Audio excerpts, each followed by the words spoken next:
familiares de Vicente Martín Lezco, os damos la bienvenida a este salón de la biblioteca, a esta presentación de su última obra.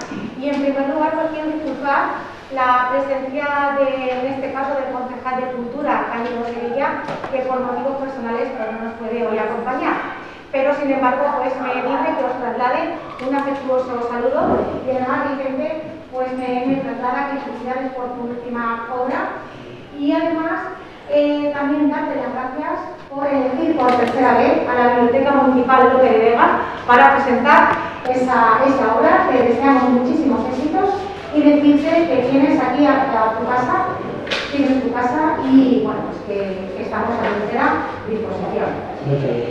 Y nada, no me debo de extender mucho más. Le doy la palabra a Lola, que va a desgranarnos un poquito la última obra de Vicente Martín Lezco. Muchas gracias.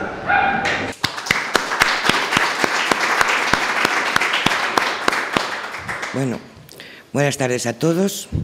Lo primero que quiero decir es que yo no soy más que una lectora de libros como cualquiera de ustedes, que es la primera vez que he hecho esto y que no he pasado más que de comentar un libro con unos amigos o unos compañeros. O sea que para mí esto va a ser una novedad. Pero con esta novela pues será todo muy distinto. Todo empezó a finales de 2020, cuando recibo una llamada de Vicente y me pregunta: oye, ¿tú crees que esto puede suceder en un hospital? Entonces lo primero que yo pensé es decir, no, Vicente, esto es imposible, eso que tú estás pensando es imposible que pase en un hospital, está todo muy controlado. Pero hay que tener en cuenta que la incidencia del COVID en esos momentos en Madrid no era la incidencia de COVID que teníamos en los hospitales de la Comunidad Valenciana. Después de hablar con él, empecé a pensar y digo, bueno, con la cantidad de gente que están teniendo, el caos de los hospitales, pues sí, Vicente, puede pasar, o sea, tiene que ser horrible. ¿Y cuál fue mi sorpresa cuando un mes después aparecen los noticieros que lo que Vicente había imaginado pues se convierte en realidad? Bueno, pues tiempo después de todo aquello, llega a mis manos el borrador de la novela y me encuentro con el titulito, Beetría y miedo. O sea, ya daba miedo el título. Era verano, eran mis vacaciones y tenía que leerme el borrador. Y era lo último que quería hacer, porque era una novela que para mí iba sobre la pandemia. Pero claro, si Vicente me manda el borrador, pues me lo tenía que leer. Primero porque estaba muy feo no hacerlo y segundo, pues porque mi tía Mari me mata si no lo hago. Y así, sin ganas ninguna, empiezo a leer esa novela. Y me sorprendió porque me encontré con una lectura en donde no aparecía la pandemia por ningún sitio. Empezaba a leer una historia que me recordaba a mis padres de jóvenes, a mis veranos de niña, y poco a poco pues te metían en un viaje de vida, esos personajes de los Olegarios, para mí el Olegario del Mus, el Olegario, el Cocorillas, o sea, como esa gente se levantaba, trabajaba, tenía alegrías, penas, tenía esas amistades incondicionales, pues eso, un viaje de vida. Pero de pronto aparece esa pandemia, y aparece la pandemia como un protagonista más, por el tiempo en el que transcurre esa pandemia. Y aquí Vicente, pues ahonda de una manera muy realista, y de una manera que muchos hoy en día aún todavía dudan de que ocurriese así. Pero no ha inventado nada, ni una coma, lo refleja tal y como ha sido. Y les puedo decir que es así, porque no me lo han contado y no lo he leído, sino que lo he vivido en primera persona, porque yo trabajo en la puerta de urgencias de un hospital. Y entonces escribí a Vicente, después de leer esa primera lectura del libro, y le dije, pues me encanta la novela, es fresca, se lee, yo la leí muy rápido, y me pareció un gran homenaje a todas esas personas que se han ido en la pandemia en silencio y solas, muy solas. Pero la novela no era así de simple. Esa era la primera lectura de la novela. Leer Beetría y miedo hace que mientras estabas viajando por sus páginas, la cabeza empezara a bullirte mucho. Venían muchas preguntas, te recordaban muchas cosas. y te veías en muchas situaciones que tú te habías visto o que se podría ver la gente. La descripción de la pandemia en el coso hospitalario es excelente. Leyendo tus páginas, mi mente me llevaba unas emociones que tenía muy aparcadas para poder sobrellevar esa situación y a las que no quería volver. Cuando llegué a esta parte de la historia, la pandemia, mi cabeza se convirtió en un revoltijo de emociones y recuerdos, todos amontonados a la vez. No sé cómo explicarlo a todos ustedes para que me entiendan. Era una Beatriz en estado puro. Y no eran recuerdos escabrosos, no. Me acuerdo, por ejemplo, de la mirada de pánico de Mercedes, cuando le comunicaron que tenía COVID. Y ella pensó solo con saber la noticia que se iba a morir. En aquellos momentos tú tenías COVID, tú te morías. Tiene 82 años. Y digo tiene porque no se ha muerto, está con nosotros. Pero intentar calmar a esa señora con un pijama, 2 batas, 2 gorros que te tapan los oídos, 2 mascarillas y un casco que parece que vas a soldar, eso es lo más difícil que he hecho yo en mi vida. Calmar a una persona. O sea, una comunicación imposible.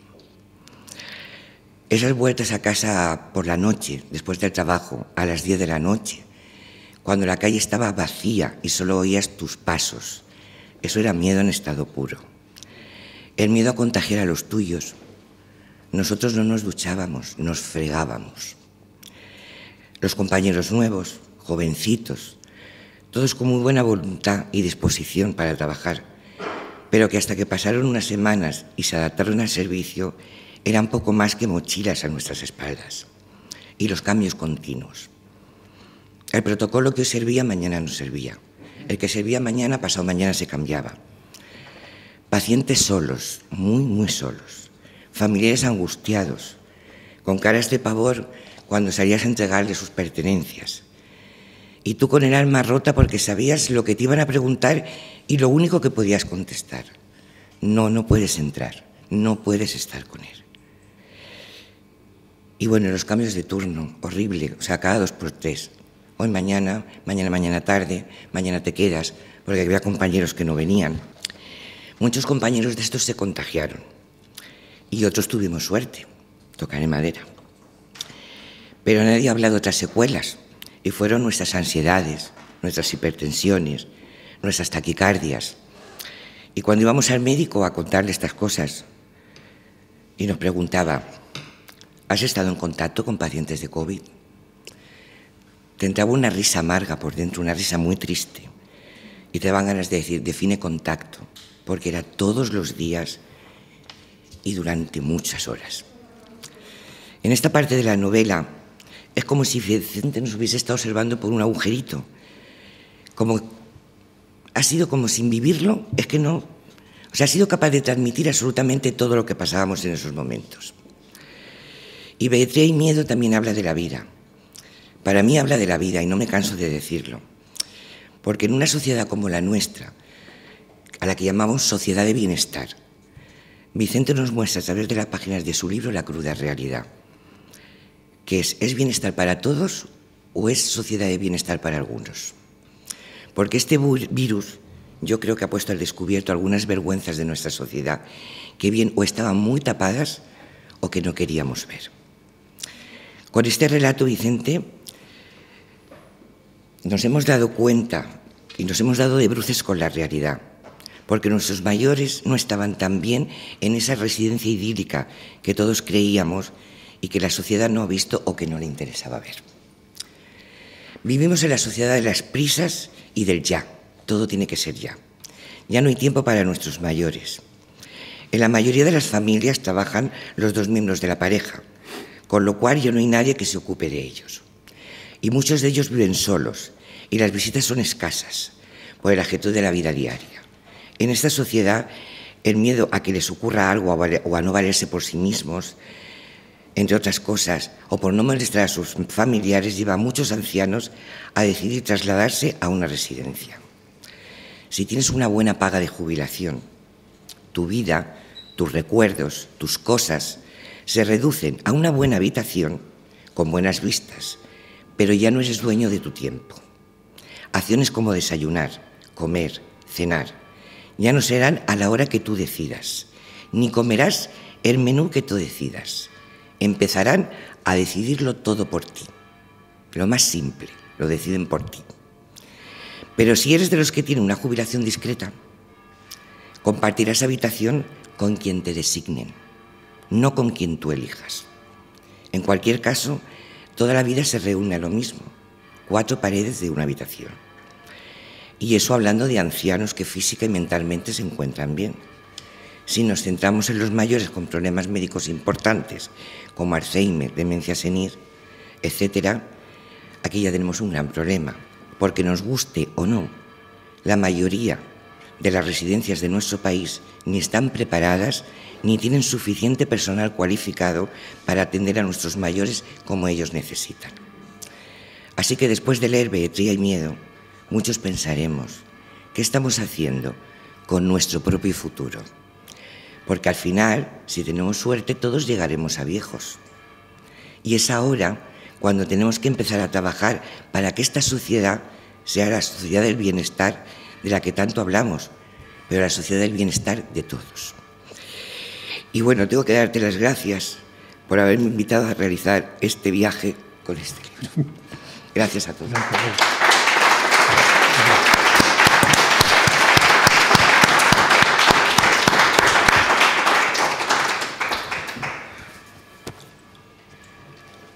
Buenas tardes. Muchas gracias, Lola. Aunque sea esta tu primera presentación, te ha salido muy bien porque se ve que la has trabajado a fondo. Me ha gustado. Bien, ahora me toca a mí. Voy a comenzar comentando el titular de la novela, porque algunos me han preguntado qué significa Betría. ¿De dónde has sacado esa palabra tan rara? Y incluso a ti te ha resultado un poco extraña. Efectivamente, Betría no es una palabra de uso corriente, pero forma parte del vocabulario castellano. La he extraído de su letargo con intención para utilizarla en el título y darle una cierta intriga. Según el diccionario de la Real Academia, tiene 2 acepciones. Antaño se usaba la primera. El diccionario dice que Betría equivale a población cuyos vecinos, como dueños absolutos de ella, podían recibir por señor a quien quisiesen. Esas circunstancias se daban en la Edad Media y les puedo asegurar que nada tienen que ver con el contenido de la novela. En la segunda acepción, el diccionario indica confusión o desorden. Y este sinónimo, confusión, es el que se ajusta a lo que va a encontrar el lector según vaya progresando en la lectura. Hemos escuchado, Lola, contar hechos de tu propia experiencia. Nos has pues expuesto con claridad lo que ocurría en el Hospital General Universitario de Elche en los momentos más duros. Más o menos sucedía lo mismo en casi todos los hospitales de España.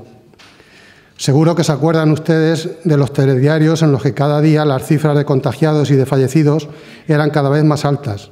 Pronto se saturaron los hospitales. Se improvisaron ampliaciones urgentemente, transformando gimnasios y bibliotecas en áreas clínicas, o se inauguraron nuevos centros, aunque estuviesen a medio terminar. También fue motivo destacado en muchas de las noticias de televisión que hasta las funerarias tuviesen listas de espera. No había capacidad para recoger a tantos cadáveres. Lo que pasaba era real, no era ninguna película catastrofista. Sucedió hace poco, apenas 2 años. Aquí en Manzanares también hubo una situación complicada porque hubo bastantes contagios y con consecuencias fatales en algún caso. Todo este pavor que en poco tiempo se transformó, que afectó a toda la población, quise reflejarlo en la novela, así como la confusión y congestión que hubo en los centros sanitarios. Nuestra poderosa civilización resultó muy débil frente a este microorganismo.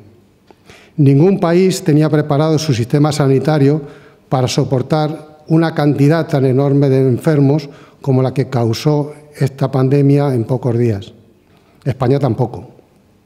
Todas las noticias en cualquier medio giraban exclusivamente en base al COVID, no había más. Lo peor sucedió en las residencias de ancianos. Allí hubo un auténtico caos. En los días de mayor contagio, muchos ni siquiera tuvieron la oportunidad de que les llevasen a un hospital y los encontraron muertos en su habitación. Habían fallecido solos, sin contar con la compañía de sus familias y de sus seres queridos que estaban retenidos en sus domicilios por el confinamiento. Otros, al ingresar, lo primero que sentían era la soledad. Se quedaban aislados de la familia y hasta incomunicados cuando fue preciso su ingreso en una UBI. Pero aún podía ser peor, que eso Lola lo sabe bien, que es cuando era necesario llevarlos para ser conectados a un respirador, intubarlos. En ese momento su indefensión era absoluta y esas personas quedaban totalmente dependientes del personal sanitario. Se convirtieron en seres casi exangües. Por mi edad y por algunas personas que veo por aquí que tienen más o menos la misma, cuando era niño viví la época en que los abuelos formaban parte de la familia hasta su final. A los mayores los respetábamos y considerábamos mucho. En los grupos familiares convivían 2, 3 y hasta 4 generaciones. No existían las residencias de ancianos, solo el asilo, que era un lugar poco apreciado y al que llegaban solo los viejos sin recursos o los desahuciados. Nuestros mayores, aunque tuviesen limitaciones físicas, con la ayuda del resto de la familia y de los miembros de la familia, hacían una vida autónoma con plena satisfacción. Su experiencia era un activo que nos ilustraba a los más jóvenes. No existía la televisión y las historias se las oíamos contar siempre al abuelo o a la abuela. En las antiguas casas de pueblo había bastante espacio disponible y los yayos disfrutaban de su alcoba de siempre, que nadie se le ocurría disputarles. Ahora la vejez está mal vista. En los pisos es difícil reservar una habitación para los mayores. Los viejos no tienen cabida en las familias. Los abuelos sobran.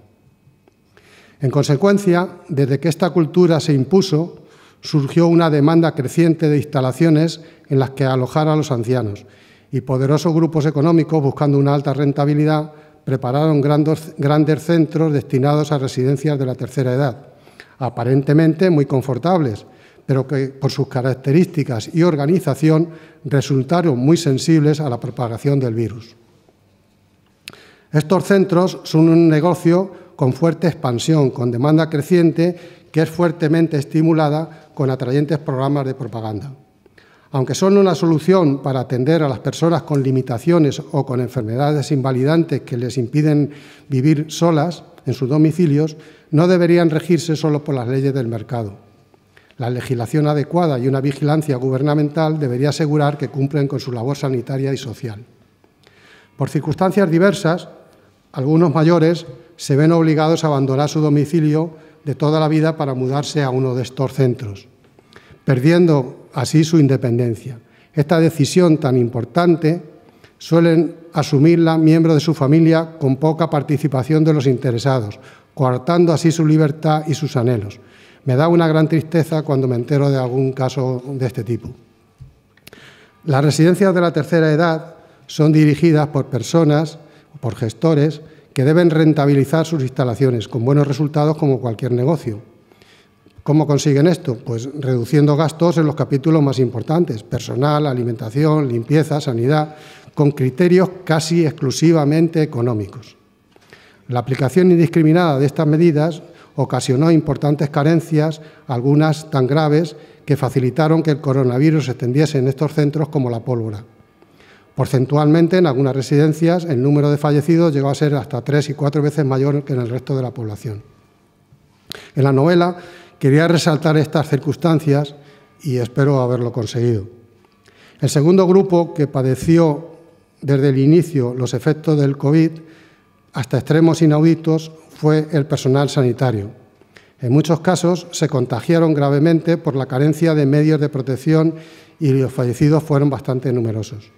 Supongo que muchos de ustedes recordarán la imagen de alguna de estas personas, técnicos de hospital y médicos, en los telediarios cubiertos con bolsas de basura porque no disponían de EPIs, de mascarillas y de guantes.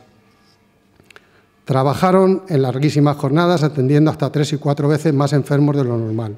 Esta coyuntura también aparece en la novela, haciéndose eco de lo que ocurría aquellos meses en los centros sanitarios de trabajo. 2020 y 2021 fueron años muy duros, con tremenda incertidumbre sobre los resultados que las ansiadas vacunas podían alcanzar. Los optimistas se hacían eco de lo próximo que estaban las soluciones, y los pesimistas dudaban de sus resultados, viendo la realidad inmediata, donde cada día que pasaba daba entrada a otro peor. Hay un refrán popular que resume bastante bien todo esto. Dice así: en este mundo cansado ni hay bien cumplido ni mal acabado. Y el refrán me parece que poco a poco se va cumpliendo. En la primavera de 2020 yo estaba confinado en casa como todos. Apesadumbrado ante las noticias de la televisión, se me ocurrió el nudo de esta novela. Cuando me puse a trabajar, mi imaginación se adelantó a los acontecimientos. Aún no había ocurrido ningún hecho parecido al que se cuenta, pero después la realidad superó la ficción. Ya han escuchado antes a Lola decir que cuando le comenté mi idea, me dijo que le parecía imposible que pudiera suceder algo así. Pensé que los protagonistas debían ser gente sencilla, con una larga vida, en la que hubieran pasado por unas condiciones similares a las nuestras. Debían haber sufrido enfermedades y tener problemas que no son comunes, con los hijos, en la familia, etc. Situé sus nacimientos en los años 40 del siglo pasado para que rondasen los 80 cuando son afectados por la pandemia. De esta forma, el lector, cuando llega a este punto, conocerá sus vidas y se identificará con ellos. No serán solo un número más de los cientos de enfermos que se citaban en los telediarios. Los lugares en los que se desarrolla la trama son grandes hospitales de Madrid, muy congestionados por todo lo indicado anteriormente. Y bueno, ya no les doy más pistas para no chafarles el desenlace, claro. Finalizo recordando a las familias que han perdido algún ser querido y a los que aún están en situación crítica en la UBI, deseando que su restablecimiento sea efectivo cuanto antes. Quiero mostrar mi agradecimiento a la labor realizada por el personal sanitario por su gran sacrificio y extraordinaria profesionalidad. Y a ti, Lola, agradecerte que cuando te di el primer borrador y me dijiste adelante. Tu apoyo resultó fundamental. También mi gratitud al Ayuntamiento de Manzanares, representado hoy por la concejal Gema de la Fuente, y a la señora Díaz Pintado, directora del centro, por permitirnos utilizar estas instalaciones. Si alguno de ustedes quiere comprar algún ejemplar de la novela, tiene una rebaja del 20% con motivo de este acto, Agustín, el librero de la Pecera, se lo puede facilitar. Y acabo, porque al mencionar el librero me ha venido a la memoria un epigrama de Iriarte que me sirve para acabar, que dice así: la obra que es de mal autor se vende más y no quiero que a mí jamás el librero me llame buen escritor.